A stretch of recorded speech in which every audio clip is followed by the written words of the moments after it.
Good morning बच्चों। अपनी कक्षा 10 सामाजिक विज्ञान में राज्य सरकार का जो अध्याय अपने चल रहा था, आज वो समाप्ति की ओर है। आज अपन अध्ययन करेंगे उच्च न्यायालय का कार्य क्षेत्र एवं शक्ति। तो अपना आज का जो टॉपिक है उच्च न्यायालय का कार्य क्षेत्र एवं शक्ति।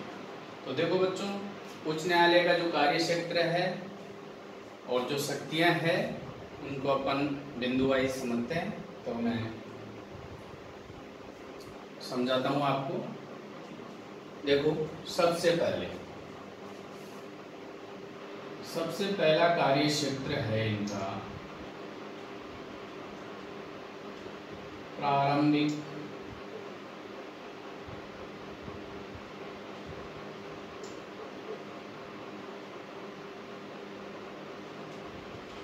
क्षेत्राधिकार।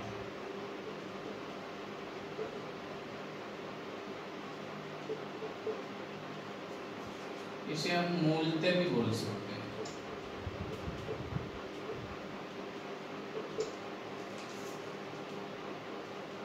देखो, प्रारंभिक क्षेत्राधिकार से तात्पर्य है कि ऐसे वाद या मुकदमे जिनको प्रथमतः उच्च न्यायालय में ही सुनवाई होती है, तो ऐसे जो वाद है, ऐसे मुकदमे हैं, वो प्रारंभिक क्षेत्राधिकार में आते हैं। तो ऐसे कौन से मुकदमे हैं जो सीधे ही पहली बार में ही उच्च न्यायालय में सुने जाते हैं, प्रस्तुत किए जाते हैं?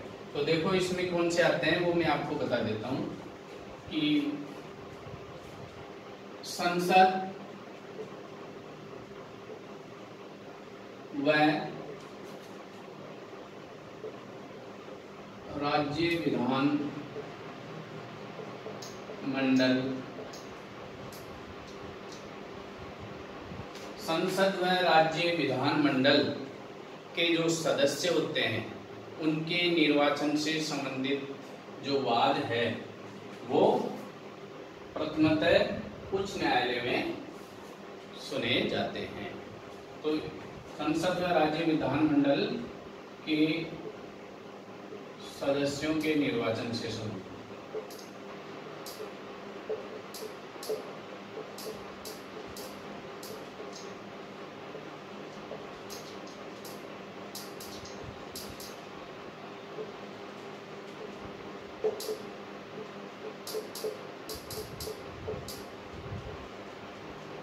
पहली बात ये हो गई।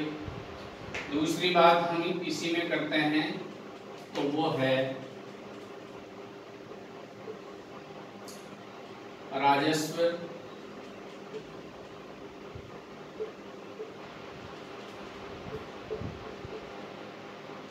एकत्रीकरण।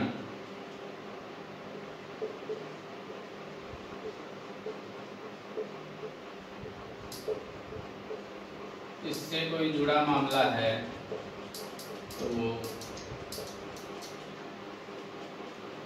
प्रथमतः उच्च न्यायालय में सुना जाता है। इसके अलावा मूल अधिकार से संबंधित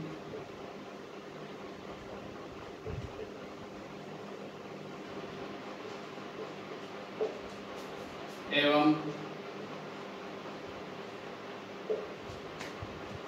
वसीयत से संबंधित मामला,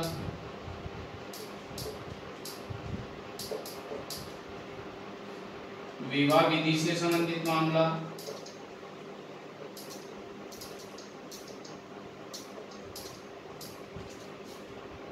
कंपनी कानून से संबंधित मामला,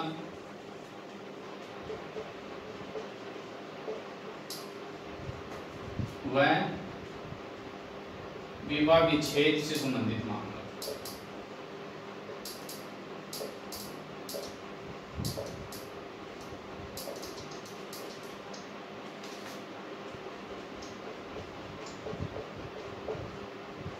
ये प्रथम बार में उच्च न्यायालय में प्रस्तुत किए जाते हैं। तो इसे प्रारंभिक क्षेत्राधिकार या मूलतः क्षेत्राधिकार कहते हैं। समझ में आ गए बच्चों? अब आगे चलते हैं, दूसरा जो क्षेत्राधिकार है, शक्ति है, उसके बारे में।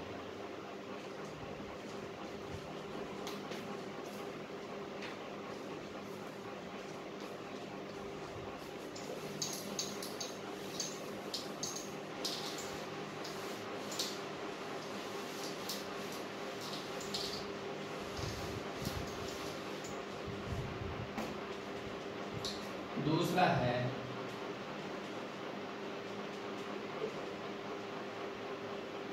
रिट संबंधी अधिकार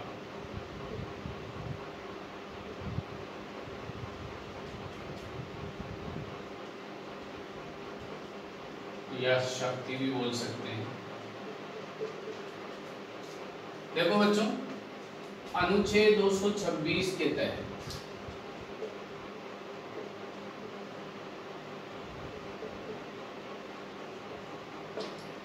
अनुच्छेद 226 के तहत उच्च न्यायालय कुछ रिटें जारी करता है। वो रिटें मैंने आपको सर्वोच्च न्यायालय पढ़ाया, उसमें भी बताया था, फिर भी मैं आपको बता देता हूं। इसमें जैसे बंदी प्रत्यक्षीकरण,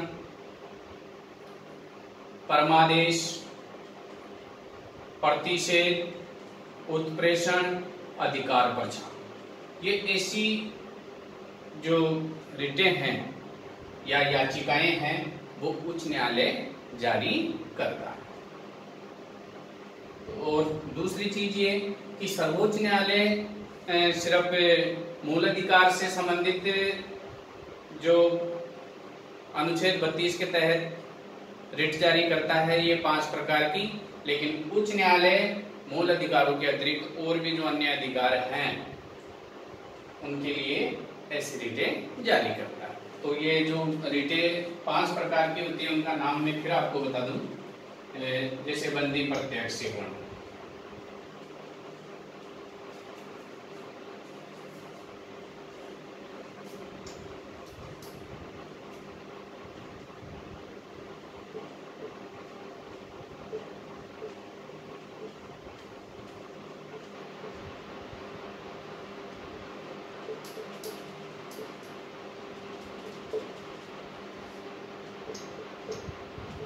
दूसरी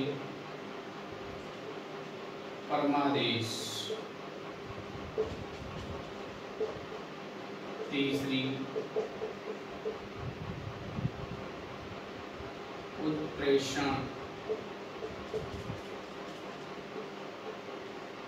चौथी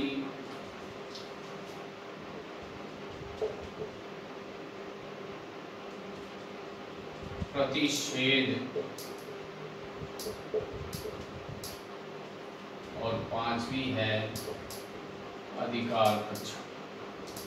इनका विवरण जो है वो बड़ी कक्षाओं में आएगा। इस प्रकार ये रिटें जारी। इसके बाद में जो अगला है वो है तीसरे नंबर की जो शक्ति है उच्च न्यायालय की, वो है अपीलीय या जो कार्य क्षेत्र बोल सकते हैं अपन,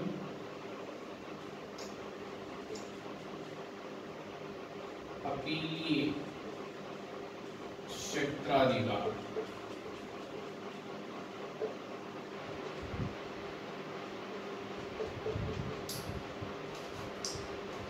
तो जो अपील होती है उच्च न्यायालय में, हम अधीनस्थ न्यायालयों के निर्णयों के विरुद्ध अपील कर सकते हैं, वो उच्च न्यायालय में करेंगे। तो किस किस प्रकार की जो अपील है ये भी वर्गीकरण कर रखे हैं। तो 3 प्रकार की जो अपील होती है वो उच्च न्यायालय में की जाती है अधीनस्थ न्यायालयों के विरुद्ध। तो इसमें पहला है सिविल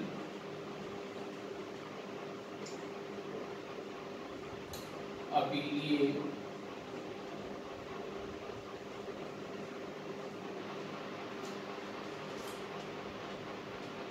क्षेत्राधिकार।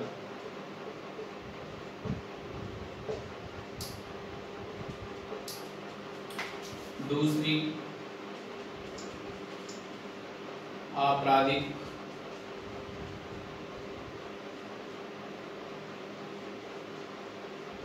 अपीलीय क्षेत्राधिकार और तीसरी है संवैधानिक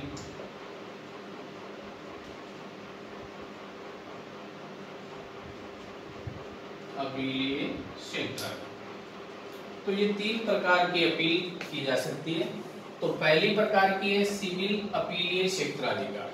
तो इसमें क्या होता है बच्चों, सिविल से जुड़े जो मामले होते हैं वो इसमें आते हैं, जैसे आयकर,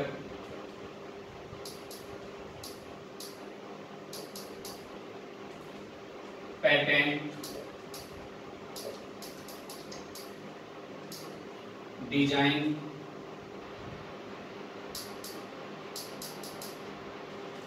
उत्तराधिकार,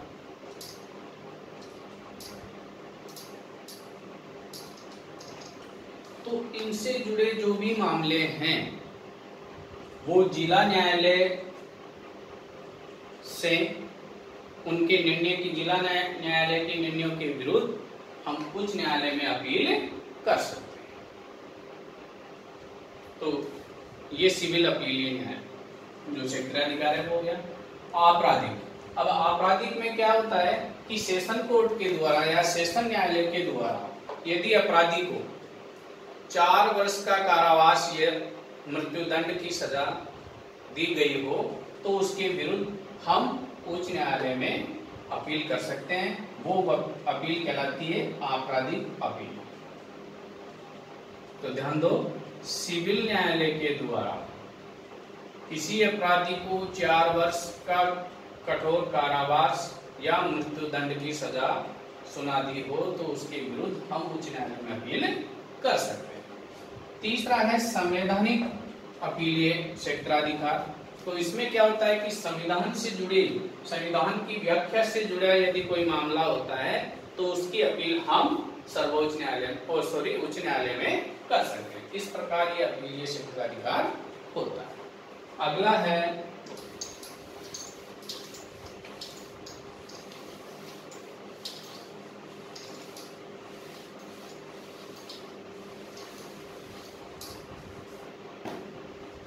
नंबर 4 पे है अभिलेख न्यायालय।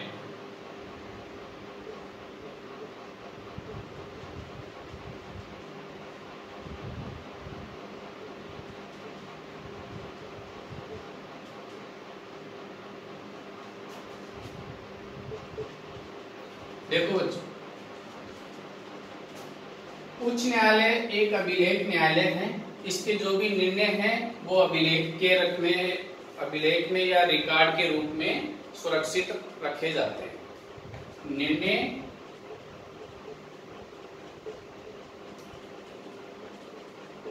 रिकॉर्ड के रूप में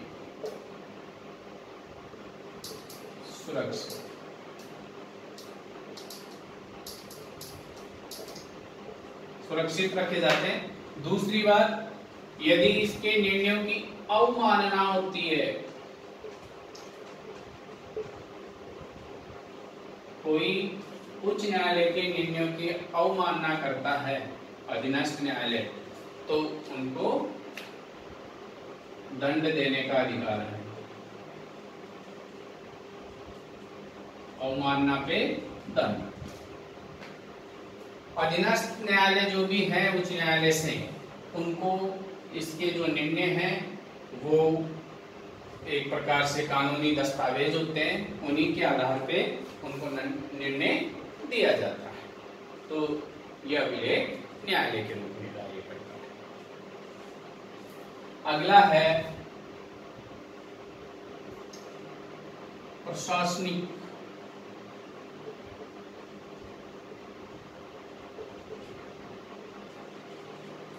शक्तियां।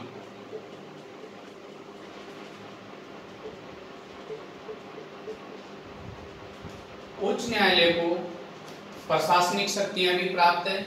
वो किस प्रकार है वो ध्यान दो बच्चों, कि उच्च न्यायालय किसी अधीनस्थ न्यायालय के ऊपर इसका यह कर्तव्य होगा, ध्यान रखता है कि उसका जो पत्र है या निर्णय है उनको वो अपने पास मंगवा सकता है।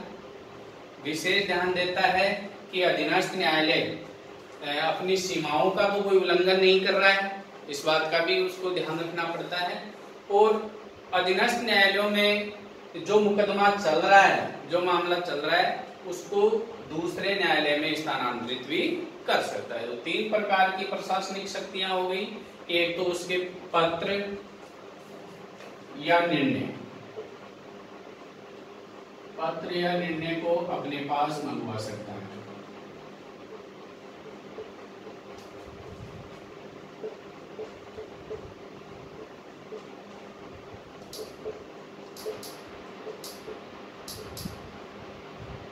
पहली चीज। दूसरी, उस पर विशेष ध्यान देना कि अधीनस्थ न्यायालय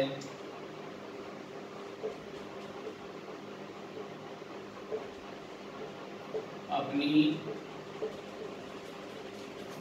सीमा का उल्लंघन तो नहीं कर रहा है।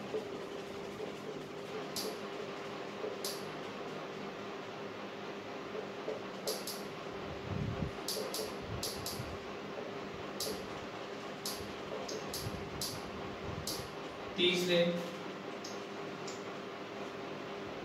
वाद को अन्य न्यायालय में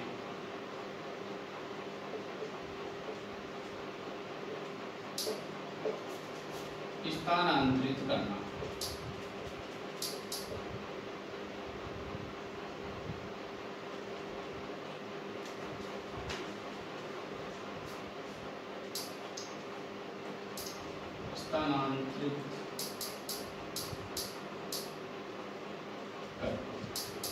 इस प्रकार अपने अधीनस्थ न्यायालयों में उच्च न्यायालय को प्रशासनिक शक्तियां प्राप्त हैं। इससे आगे हैं न्यायिक पुनरावलोकन।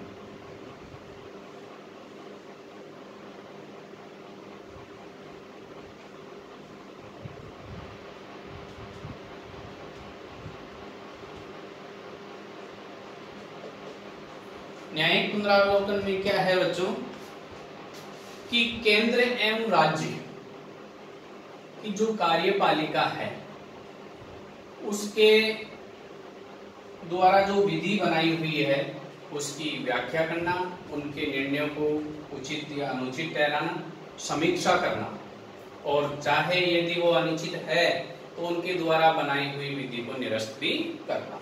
ये न्यायिक पुनरावलोकन में आता है कि केंद्र सरकार या राज्य सरकार के द्वारा बनाए गए जो कानून हैं वो उचित है या अनुचित, इसकी जांच करना, और अनुचित है तो उन निर्णयों को निरस्त करना। इस प्रकार उच्च न्यायालय के ये जो कार्य क्षेत्र एवं शक्तियां। तो बच्चों आज अपना ये राज्य सरकार का चैप्टर पूरा हुआ। तो आज इतना ही। जय हिंद, जय भारत।